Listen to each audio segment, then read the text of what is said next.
Hello and welcome to SEO is Not That Hard. I'm your host, Edd Dawson, the founder of keywordspeopleuse.com, the place to find and organise the questions people ask online.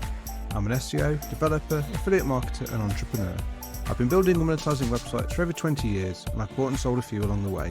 I'm here to share with you the SEO knowledge, hints and tips I've built up over the years. Hi there, welcome to SEO is Not That Hard. It's Ed here as usual. Today I'm going to be talking a bit about why we at Keywords People Use have been thinking about volume recently. If you're a long-time listener, you will know that I generally say to people, don't worry about keyword volume, aim to answer people's questions. Now that still holds, that's still my complete philosophy. But I do appreciate that there comes a time when you do have to start thinking about volume, because at a certain point you have to be deciding on how you're going to spend your time and effort when there's only so much content you can create in any given time period. So how do you decide which content to create? And that is where, time and again, talking to customers, I'm hearing the question about volume.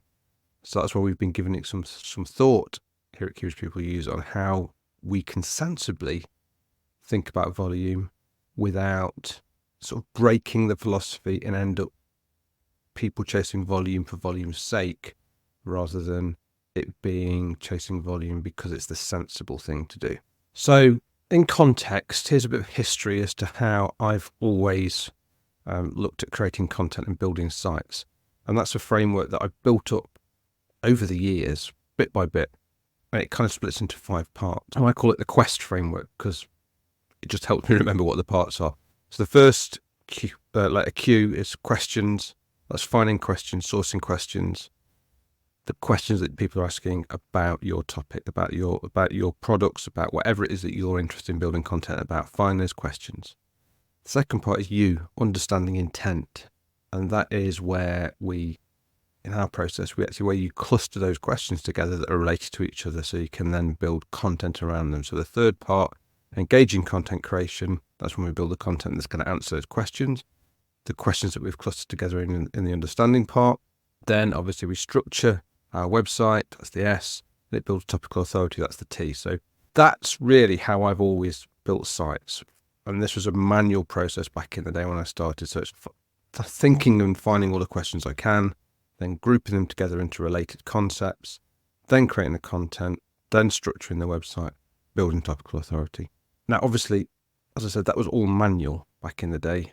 And a lot of it at the time was because these data sources weren't available. Like People Also Ask only became available 2015-ish time. Prior to that, we were just literally building question sets ourselves. And it was laborious. You missed a lot of questions. It wasn't perfect. So that's why as time goes on, we have automated more and more the process to bring better results. Now, obviously, at the point before when we were choosing what content to build, we weren't looking at volume because we didn't have volume data, but we were making volume decisions for ourselves, really. So, for example, in Broadband at Cody, we didn't really cover business broadband because we just knew that there's less volume on business because consumers, there are, in the UK, there are like 36 million households, something along those lines, 30 million-ish households. And we knew that there was a far smaller number of business premises, and those business premises tended, if they were big companies, tended to use very specialist broadband sort of internet providers, and if they were smaller companies, tended to just buy a residential normal broadband anyway. The actual number of people buying specialist sort of business broadband deals that we could sell with the providers we've got that didn't require lots of salesmen and stuff, the sort of self-service business broadband stuff wasn't a big enough market. We just knew that intrinsically. We didn't need to research the volume. So we chose to concentrate on the consumer side. And even within that, we'd make decisions on which, say, providers to cover in the first instance based on volume. We knew who the big providers were. We knew more people were going to be asking questions about them. So we just built content on them. So we were chasing volume. We just weren't chasing it at the keyword level. And I still don't say chasing at the keyword level is the right thing to do, because we know that when we go and look at any of these keywords that we find, any questions, if you go and find, go to the providers of keyword data and we say to them, what's the volume for this question, this long tail question? And they always come back and say 0. Now we know it's not 0 because these are questions that we're getting, for example, from Google. People also ask. Google only shows questions that people have asked it, and it sorts them by volume. So we know that we've got a sorted by volume list. We just don't know the volume. The keyword information providers who aggregate data on keyword volume, they're only guesstimating it from certain sources, and they can only get it at a certain level. So they can't go down as granular as we do in the keywords we source. So they just say they're all 0, which is nonsense. But we're thinking now we can actually probably bring keyword volume in at a higher level.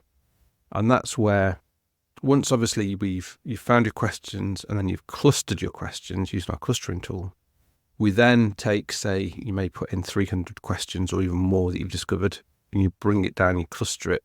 It might then become, instead of being 300 keywords, it might come down to sort of 10, 20 clusters. Within these clusters, we've then got a lot more information. So each cluster may contain, a few dozen questions, 5 or 6 questions, but enough questions where we can then actually interrogate that question set and say, okay, what are the core themes of this question set?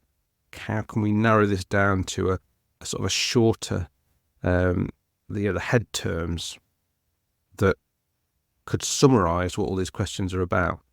So, for example, say it was broadband again, and we have got a load of questions about landline telephones related to broadband. All the individual questions themselves will come back as 0, but if we can shorten that down to landline phones, we can then get a volume estimate from the data providers for that shorter head term, which we can then compare with all the other clusters. So if we do the same thing for all the clusters and find what the kind of the shorter head term of the topic is for that cluster, we can then start to sort those clusters by volume, give traffic estimates for the size of each cluster.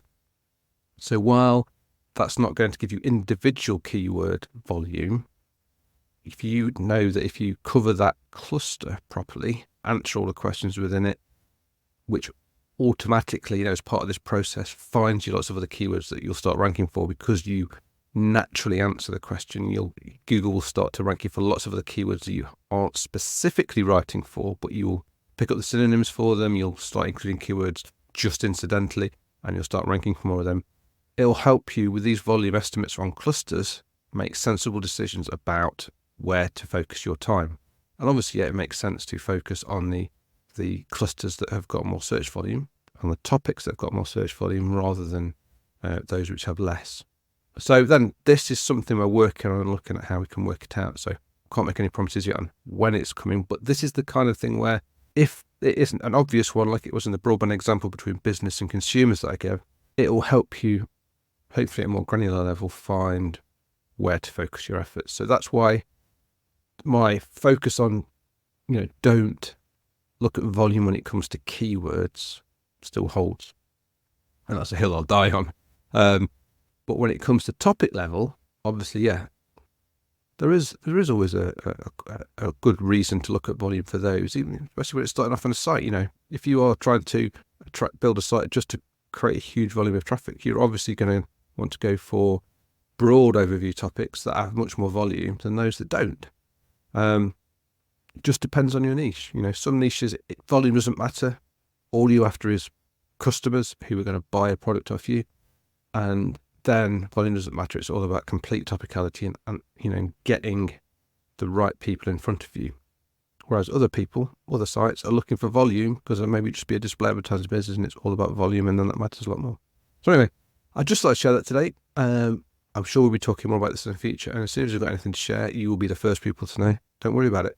And if you've got any thoughts on volume, if you've got any thoughts on any of these, then do get in touch. All the details for how to get in touch with the show notes or in the outro at the end of the show. And look forward to seeing you next time. Before I go, I just wanted to let you know that if you'd like a personal demo of our tools that Keywords People use, that you can book a free, no obligation, one-on-one video call with me, where I show you how we can help you level up your content by finding and answering the questions your audience actually have. You can also ask me any SEO questions you have. You just need to go to keywordspeopleuse.com/demo where you can pick a time and date that suits you for us to catch up.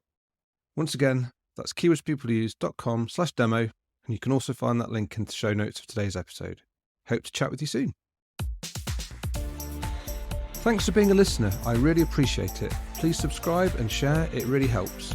SEO is not that hard. It's brought to you by keywordspeopleuse.com, the place to find and organise the questions people ask online. See why thousands of people use us every day. Try it today for free at keywordspeopleuse.com. To get an instant hit of more SEO tips, then find the link to download a free copy of my 101 quick SEO tips in the show notes of today's episode. If you want to get in touch, have any questions, I'd love to hear from you. I'm at Channel 5 on Twitter. You can email me at podcast@keywordspeopleuse.com. Bye for now, and see you in the next episode of SEO is Not That Hard.